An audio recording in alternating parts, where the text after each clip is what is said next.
Here are my final Premier League predictions for the 24 to 25 season. Make sure you subscribe and join my FPL mini league into the predictions. In 20th place for me, it's inevitable. It's Leicester City. They lost Enzo Maresca. They're waiting for a point deduction. Also, they probably lost one of their best players from the Championship last season, Kiernan Dewsbury-Hall. In 19th place, I went with Southampton. They do have a lot of Premier League experience. However, I don't think they have the quality in the players that they have to stay up. Finally, the last relegation spot is a shocker, and I went with Brentford. I feel as if this is quite a rogue prediction, but their football last season just seemed to worry me. It's not much to go off, but I just have a gut instinct. Narrowly avoiding relegation, I went with Nottingham Forest. I do think they have some great players like Gibbs-White, Hudson-Odoi and Anthony Elanga. However, I feel having Nuno Espirito Santo for a whole season is just going to be boring defensive football. In 16th, I have gone with Ipswich. I reckon that they'll be the Luton Town of last season.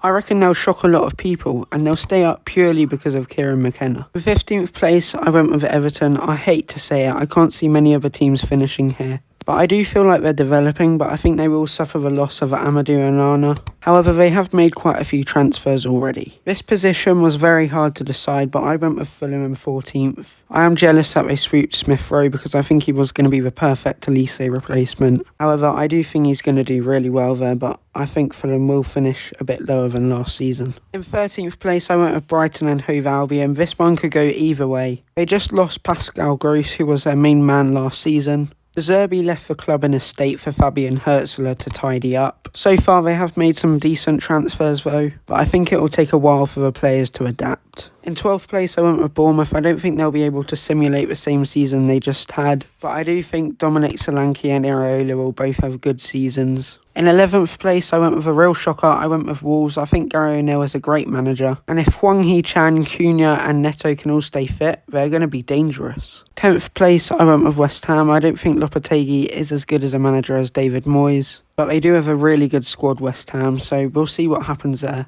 In 9th place, despite the loss of Michael Elise, I went with a shocker of Crystal Palace. Probably very biased. I think Mateta and Eze will continue in their firing form, and I think Daichi Kamada will adapt to the role and fill Michael Elise's shoes. And I don't think Crystal Palace are stopping there in the transfer window.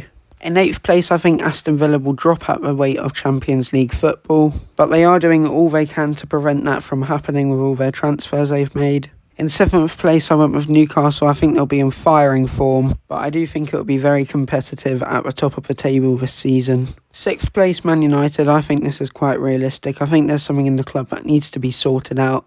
In 5th place, I went with Spurs. They've made a considerable amount of signings, and they started last season really well, so I hope they push on and achieve. 4th place, I went with Chelsea. They got such a good squad. Cole Palmer is going to carry them again, and Enzo Maresca will deliver. 3rd place is quite a bold one with Liverpool, considering they haven't made any transfers yet. Arne Slot will get the most out of all his players. 2nd place, Arsenal. Every season they seem to get that little bit stronger, but it's not enough to beat Man City. However, if they signed a striker, I think they would finish above Man City. The Premier League's favourite team will finish on top, Manchester City, but let's hope they suffer their charges. There's a video on that coming soon.